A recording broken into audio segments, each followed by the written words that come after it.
తాకట్లో ఉన్న మీ బంగారాన్ని విడిపించి ఆ రోజు ఆన్లైన్ రేటుకి కొంటాం. Sharma gold company. Hi hello నమస్తే, వెల్కమ్ టు సుమన్ టీవీ. నేను మీ అమర్నాథ్. ప్రజెంట్ మనం విశాఖపట్నం భీమిలి నియోజకవర్గం జనసేన పార్టీ ఆఫీస్ దగ్గర అయితే ఉన్నాము. ఏదైతే భీమిలి నియోజకవర్గం జనసేన పార్టీ ఇన్ఛార్జ్ పంచకర్ల సందీప్ గారికి అయితే కనుక ఆంధ్రప్రదేశ్ పొల్యూషన్ బోర్డు డైరెక్టర్గా పదవి అయితే వచ్చింది. ఇందులో భాగంగా ఆయనతో మాట్లాడి మరిన్ని వివరాలు తెలుసుకునే ప్రయత్నం చేద్దాం. సార్ నమస్తే. నమస్కారం sir, congratulation sir. Andhra Pradesh pollution board డైరెక్టర్గా మీకు పదవి వచ్చింది. అంటే నిరీక్షణకి ఉపేక్షించడానికి మధ్య ఈ రెండింటిని మనం ఓర్పుతో సాధించగలిగితే వచ్చే ఫ్రూట్స్ చాలా తీయగా ఉంటాయని బదులు చెప్పింది మీరే. పవన్ కళ్యాణ్ గారికి అత్యంత ప్రియమైన నాయకుల్లో మీరు ఒకరు. సో ఏ విధంగా భావిస్తున్నారు సార్? ముందుగా నాకు అభినందనలు తెలిపిన సుమన్ టీవీ గురునాథ్ గారికి, అదేవిధంగా ఇతర పాత్రికేయ మిత్రులకి, మా భీమిలి నియోజకవర్గ జనసేన పార్టీ నాయకులకి, వీరమేడందరికి నమస్కరించుకుంటూ, Andhra Pradesh pollution control board member కింద నన్ను ప్రపోజ్ చేసి, నన్ను నామినేట్ చేసి, సెలక్షన్ కమిటీ ద్వారా, ఒక సెలక్షన్ ప్రాసెస్ ద్వారా నన్ను ఎన్నిక చేసినందుకు ముందుగా environment, forest department, science and technology department యొక్క మినిస్టర్, అదేవిధంగా రాష్ట్ర డిప్యూటీ సీఎం శ్రీ పవన్ కళ్యాణ్ గారికి, రాష్ట్ర ముఖ్యమంత్రి శ్రీ నారా చంద్రబాబు నాయుడు గారికి, మరియు శ్రీ నరేంద్ర మోడీ గారికి, మన దేశ ప్రధానమంత్రి గారి అందరికీ కూడా నేను మనస్ఫూర్తిగా శుభాకాంక్షలు తెలియజేసుకుంటున్నాను. ఎందుకంటే విశాఖపట్నంలో మీకు చాలా కీలకంగా రాబోయే రోజుల్లో మారే అంశం పొల్యూషన్. ఆ విశాఖపట్నమే కాదండి, ఆంధ్రప్రదేశ్ రాష్ట్రం మొత్తం మీద కూడా మనకి ఈ రోజుల్లో క్యాన్సర్ కంటే ఎక్కువ మరణాలు పొల్యూషన్ వల్ల జరుగుతున్నాయి దేశం మీద. సో అలాంటి పొల్యూషన్ కంట్రోల్, ఆ పొల్యూషన్ నియంత్రించే మండలి ఏదైతే ఉందో, పొల్యూషన్ కంట్రోల్ బోర్డు ఉందో, దానికి నన్ను యాజ్ ఎ మెంబర్గా నామినేట్ చేసి మరియు అపాయింట్ చేసినందుకు నేను కూటమి ప్రభుత్వానికి, ముఖ్యంగా మా అధ్యక్షులు, జనసేన పార్టీ అధ్యక్షులు పవన్ కళ్యాణ్ గారికి మరొకసారి ప్రత్యేకంగా ధన్యవాదాలు తెలియజేసుకుంటున్నాను.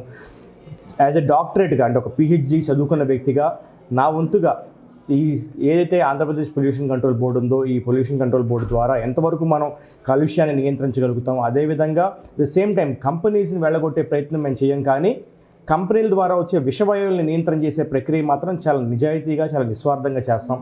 యాజ్ పర్ రూల్స్ ప్రకారం మన కోస్టల్ బెల్ట్ ఏదైతే ఉందో, కోస్టల్ బెల్ట్ కానివ్వండి, లేదు ఇండస్ట్రీస్ కానీ, ఫ్యాక్టరీస్ కానీ, మైనింగ్ కానీ, ఆఖరికి వెహికల్స్ నుంచి వచ్చే పొల్యూషన్ కానీ, లేదు హౌస్ హోల్డ్ వేస్ట్ కానీ, సో ఇలా తీసుకుంటే కనుక దాదాపు అన్ని కీలక శాఖల్లో పొల్యూషన్ కంట్రోల్ బోర్డు అనేది ముడిపడి ఉంటుంది. హాస్పిటల్స్ నుంచి వచ్చే వ్యర్థాలు కూడా మనకి పొల్యూషన్ కింద ఉంటాయి. సో వాటన్నింటినీ కూడా ఎలా మన రీసైకిల్ చేయడం కానీ, లేదా ఏ విధంగా ప్రక్రియలు జరుగుతున్నాయి, ఎవరు మనకి హద్దు మీరి కానీ, లేదంటే కనుక మన నిబంధనలు అతిక్రమించి పనిచేస్తున్నారు, వాళ్ళందరి మీద కూడా తప్పకుండా చాలా స్ట్రాంగ్ చర్యలు తీసుకుంటూనే, ఎవరైతే నిబంధనల ప్రకారం పనిచేస్తున్నారో వాళ్ళకి ఎటువంటి ఇబ్బంది లేకుండా ఒక విన్ విన్ సిచ్యువేషన్ తీసుకొచ్చే విధంగా ఆంధ్రప్రదేశ్ రాష్ట్ర ప్రజలందరికీ కూడా పీల్చడానికి స్వచ్ఛమైన గాలి, తాగడానికి స్వచ్ఛమైన నీరు వచ్చే విధంగా మా అధ్యక్షులు, అదేవిధంగా environment, forest and science and technology department యొక్క మినిస్టర్ యొక్క శ్రీ పవన్ కళ్యాణ్ గారి ఆదేశాల మేరకు, అదేవిధంగా సీఎం చంద్రబాబు నాయుడు గారి సహకారంతో ఈ ఏపీ పొల్యూషన్ కంట్రోల్ బోర్డు నాకు ఏదైతే 3 సంవత్సరాల టెన్యూర్ ఇచ్చారో, ఈ 3 సంవత్సరాలు కూడా నిరంతరంగా కృషి చేస్తానని తెలియజేసుకుంటూ, దీని ద్వారా రేపు రాబోయే భవిష్యత్తు తరాలకి స్వచ్ఛమైన నీరు, స్వచ్ఛమైన గాలి అందించే విధంగా, అదేవిధంగా చెట్లు నాటే ప్రయత్నం కూడా ఈ కూటమి ప్రభుత్వం చాలా స్ట్రాంగ్గా తీసుకుంటుంది. అధ్యక్షులు పవన్ కళ్యాణ్ గారు మొన్న గతంలో చెప్పినట్టు, డిప్యూటీ సీఎం గారు చెప్పినట్టు, ఈ సంవత్సరంలో మేము 1,000,000 మొక్కలు నాటుతానని ఆయన ఒక సంకల్పం తీసుకున్నారు. దానిలో నేను సైతం ఒక సైనికుడిగా అయ్యి, నా వంతుగా విద్యార్థుల దగ్గర నుంచి, స్కూల్ పిల్లల దగ్గర నుంచి, కాలేజ్ పిల్లల దగ్గర నుంచి వాళ్ళందరినీ కూడా మమేకం చేసుకుంటూ, ఒక ఇంటిగ్రల్ పార్ట్ చేస్తూ పొల్యూషన్ మీద చాలా స్ట్రాంగ్ స్టెప్స్ తీసుకునే విధంగా మేము ముందుకు సాగుతాం. పంచకర్ల సందీప్ గారు, అంటే ఈ యొక్క భీమిలి నియోజకవర్గ జనసేన పార్టీ ఇన్ఛార్జిగా మీకు పోస్ట్ వస్తే ఇంచుమించు ఈ నియోజకవర్గం అంతా చాలామంది ఆనందంగా ఉన్నారు. అంటే మీరు పడిన కష్టం వాళ్ళు గ్రహించారంటారా, లేదంటే ఏ విధంగా భావిస్తారు మీరు? ముందు చెప్పాలంటే కనుక ఈ కూటమి ప్రభుత్వం వచ్చాక ప్రజలందరూ కూడా ఎంతో సంతోషంగా ఉన్నారండి.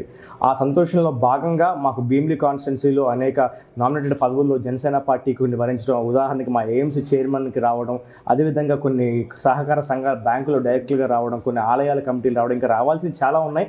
బట్ నాకంటే ముందు మా భీమిలి జన సైనికులకి పోస్టులు వరించిన ఆనందంలోనే ఉన్నప్పుడు, ఈ తరుణంలో సడన్గా నాకు నిన్న జియో రిలీజ్ చేశారు, ఇలా మనకి ఏపీ పొల్యూషన్ కంట్రోల్ బోర్డుకి మిమ్మల్ని నియమించారని చెప్పినప్పుడు నాకు చాలా ఆనందం అనిపించింది. అన్నిటికన్నా ఆనందకరమైన విషయం ఏంటంటే, నాకు మార్నింగ్ నుంచి వచ్చిన వందలాది ఫోన్ కాల్స్లో వాళ్ళు చెప్పింది ఒకటంటే, పోస్ట్ వచ్చిన నాకు వచ్చింది అనే ఆనందం కంటే, ఫోన్ చేసిన ప్రతి ఒక్కళ్ళు కూడా, లేదు నన్ను కలిసిన ప్రతి ఒక్కళ్ళు కూడా, మీ పోస్ట్ మీకంటే మేము ఎక్కువ ఎదురు చూసాం, మీకు ఇవ్వాలని చెప్పని మీకంటే మేము ఎక్కువ కోరుకున్నామని చెప్పి అన్నారు.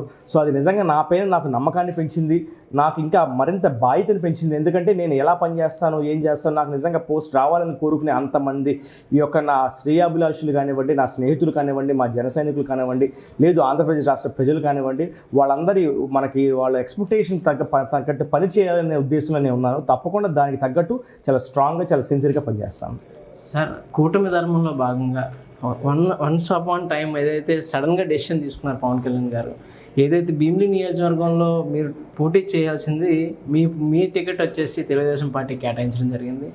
అప్పుడు కూడా నిరుత్సాహపడకుండా అటువంటి సందర్భాల్లో ఎంతోమంది పార్టీని వీడి వెళ్ళిపోవడం జరిగింది. సో అప్పుడు మీరు ఎలా భావిస్తున్నారు, ఇప్పుడు ఎలా భావిస్తున్నారు? అంటే అడ్వర్సిటీ రివీల్స్ ట్రూ క్యారెక్టర్ అని చెప్పి అంటారంటే ప్రతికూల సమయాల్లోనే ఒక మనిషి యొక్క తన నిజమైన స్వరూపం బయటపడుతుంది. సో అలాంటి సమయంలో మేము జనసేన పార్టీని నమ్ముకున్న వ్యక్తులుగా, పవన్ కళ్యాణ్ గారి అడుగుజాడల్లో నడిచే జన సైనికులుగా మేము భావించింది ఒకటే, కష్ట సమయంలోనే మనం ఆయనతో నిలబడాలి. ఎందుకంటే ఇప్పుడు కూటమి కాకుండా ఆయన విడిగా పోటీ చేస్తుంటే అన్ని స్థానాల్లో ఆయన పోటీ అభ్యర్థులు పెట్టే అవకాశం ఉంది. కానీ అయినప్పటికీ కూడా టీడీపీతో ఫస్ట్ మనకు ఒక పొత్తులోకి వచ్చి తర్వాత బీజేపీని కూడా మళ్ళీ ఆ పొత్తులోకి తీసుకొచ్చి బీజేపీ రావడం కోసం మావి సొంత సీట్లు అనుకున్న అనౌన్స్ చేద్దాం అనుకున్న సీట్లు కూడా ఒక 3 సీట్లు వదులుకోవడం. అందులో నిన్న కొడిదెల నాగబాబు గారు చెప్పారు, మొదట కూటమి ప్రభుత్వం అంటే కూటమి అలయన్స్ ఫామ్ అయినప్పుడు మొదట రాజీ పడింది నేనే అని చెప్పన్నారు. ఎందుకంటే ఆయనకి ఎంపీ స్థానాన్ని కూడా వదులుకున్నారు ఆయన.